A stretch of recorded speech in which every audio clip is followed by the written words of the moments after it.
चलिए आज हम बात करते हैं बाबा की। बाबाओं के चक्कर में अपने देश की जनता बर्बाद होती रहती है। बाबा हमेशा छलते रहते हैं, ठगते रहते हैं, तमाम तरह की वाकपटुता से लोगों को फांसते हैं, उनको ठगते हैं, लूट लेते हैं और धर्म को मानने वाले, भगवान को मानने वाले भावुक जनता को तब तक पता नहीं चलता जब तक कि वो बाबा के द्वारा बर्बाद न कर दिए जाते हैं। मैं आज बात करूंगा निर्मलजीत सिंह नरूला की। आपने ठीक समझा, मैं निर्मल बाबा की ही बात कर रहा हूं, जो सिंघाड़े पर तरक्की करा देते हैं। ऑटो पर चढ़ करके आप आते हैं तो रिक्शे पर क्यों नहीं आए, आपकी तरक्की इसलिए रुकी हुई है। ये सारा कुछ बताते हैं, अजीबो गरीब तरीका बताते हैं आपके उद्धार के लिए, आपकी तरक्की के लिए। वो हैं निर्मलजीत सिंह नरूला यानी कि निर्मल बाबा, और अब तो वो थर्ड आई भी कहे जा रहे हैं, गुरु निर्मल सिंह बाबा कहे जा रहे हैं। नमस्कार, आप देख रहे हैं देशवा न्यूज और मैं हूं आपके साथ कुमार कौशिक। तो निर्मलजीत सिंह नरूला कौन है, बाबा कैसे लोगों को ठगते हैं, बाबा कैसे अपने चंगुल में लोगों को फांस लेते हैं। बाबा जिस समय अवतरित हुए थे ना, तो गजब जलवा था।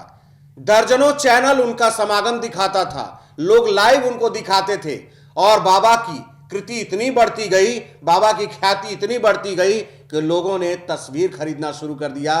अपने पूजा घर में लोगों ने थर्ड आई निर्मलजीत सिंह नरूला, निर्मल बाबा की तस्वीर लगाने लगे, पूजा अर्चना करने लगे, क्योंकि बाबा थर्ड आई हैं। बाबा अपनी तीसरी आंख से सब कुछ जान जाते हैं, सब कुछ देख लेते हैं, सब कुछ समझ लेते हैं और आपकी तरक्की बता देते हैं। और तरक्की होने का रास्ता गजब बताते हैं भाई।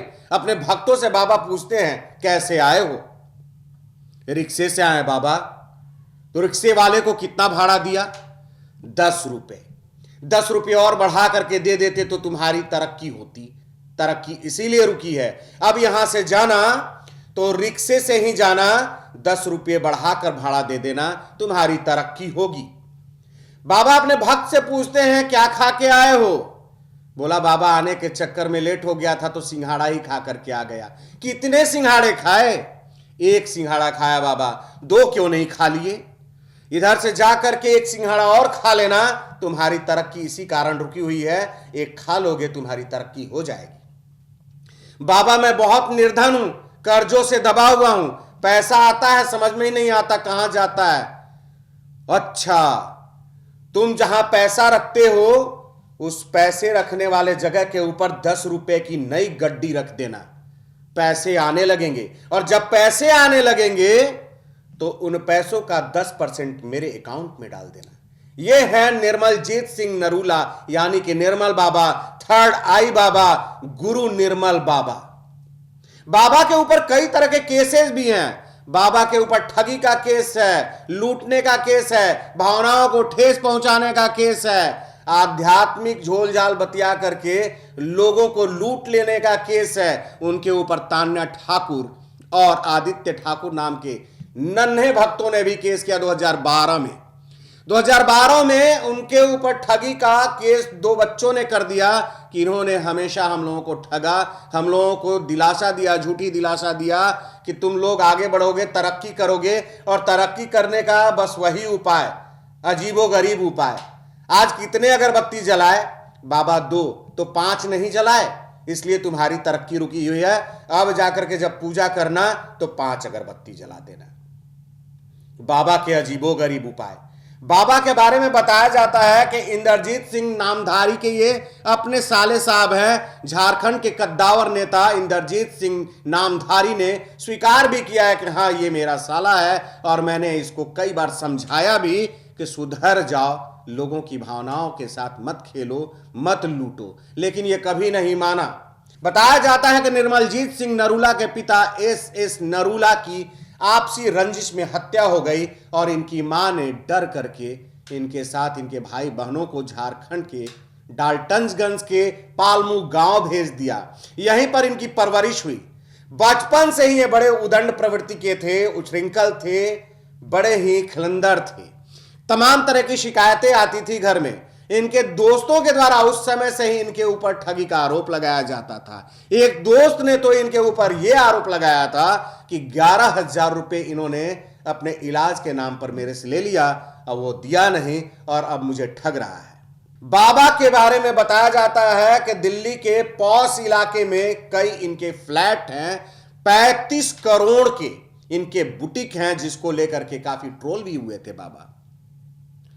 बाबा के पूर्वज जो थे वो भारत में रहते थे और भारत का जब विभाजन हुआ था, पाकिस्तान अलग हुआ था, तो इनके हिस्से में पाकिस्तान का छितराया था, लेकिन इनके पूर्वजों के द्वारा हिंदुस्तान को चुना गया और हिंदुस्तान के झारखंड के डाल्टनगंज के पालमू गांव में वो लोग रहना शुरू कर दिए। लेकिन बीच में इनके पूर्वज जो हैं लुधियाना में रहने लगे, लेकिन आपसी रंजिश में इनके पिता एस नरूला की हत्या हो गई, मां डर गई और इन लोगों को झारखंड भेज दिया। इंदर सिंह नामधारी ने बताया कि इनसे मैंने बहुत सारा काम करने के लिए कहा, बहुत कुछ जुगाड़ लगाया कि ये काम करें, मैंने काफी मदद किया है, ठेकेदारी भी करवाया इनसे, लेकिन कहीं भी सफल नहीं हुए। हर जगह गड़बड़ किए, असफल हो गए। जब हर जगह सफल होते रहे तो इन्होंने बाबागिरी का रास्ता चुन लिया, क्योंकि अपने देश में बाबा बन करके सबसे आसानी से धन अर्जित किया जा सकता है। ये आप लोग जानते हैं। आप लोग जानते हैं कि यहां पर धर्म के नाम पर महिलाओं का शोषण तक करते हैं बाबा। यहां पर आशाराम बापू जैसे बाबा होते हैं, राम रहीम जैसे बाबा होते हैं। कई ऐसे बाबाओं की चर्चा हुई है जो आज जेल में हैं। कई ऐसे बाबाओं का प्रकरण उजागर हुआ है जो देश छोड़ करके फरार हो गए हैं, अलग द्वीप पर अपना देश बसा लिए हैं।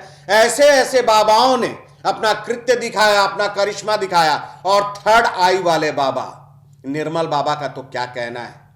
बाबा हमेशा लोगों को ठगे, लोगों को इतना ठगे कि लोग बर्बाद हो जाए। लोगों को उपाय भी अजीबो गरीब बताते हैं। 2 सिंघाड़ा खा लेते तरक्की हो जाता, रिक्शे के बदले ऑटो से आ जाते तरक्की हो जाता, 2 अगरबत्ती के जगह 5 अगरबत्ती जला लेते तरक्की हो जाता, 10 रुपए के जगह 20 रुपए दे देते तरक्की हो जाता। साग और चावल क्यों खाया, उसमें दाल दे देते तो तरक्की हो जाता। दाल छोड़ करके केवल साग और चावल, एक प्याज लेकर के खा लेते, तरक्की हो जाता। अजीबो गरीब कमाल वाले बाबा। और अपने बाबाओं की तमाम कृत्य होते हैं, बावजूद अपने देश की भोली भाली जनता जो है ना, वो कभी सुधरने वाली नहीं है। हमेशा नए बाबा आएंगे और ये ठगे जाएंगे। हमेशा दैहिक शोषण होगा, महिलाओं का शोषण, बेटियों का शोषण हमेशा बाबाओं के द्वारा होते रहता है। लेकिन अपनी भोली भाली अंधी जनता जो है ना, वो कभी सुधरने वाली नहीं है। वो धर्मांध में ऐसे फंसी रहती है। मैं नहीं कहता कि परमेश्वर को नहीं मानो, मैं भी मानता हूं, मैं आध्यात्मिक हूं, मैं परमेश्वर को मानता हूं, लेकिन मैं बाबाओं के चक्कर में रहने का कभी भी कोशिश नहीं करता। बाबा हमें छल नहीं सकते। तो आप भी सतर्क रहिए, ऐसे बाबाओं के चक्कर में न फंसिए, ताकि बाबा आपको लूट ना ले। घर, धन, जन, इज्जत, सब कुछ, तो सब कुछ बचाने के लिए सतर्क रहने की जरूरत है। तो देश और दुनिया की तमाम खबरों के लिए बने रहिए देशवा न्यूज के साथ। धन्यवाद।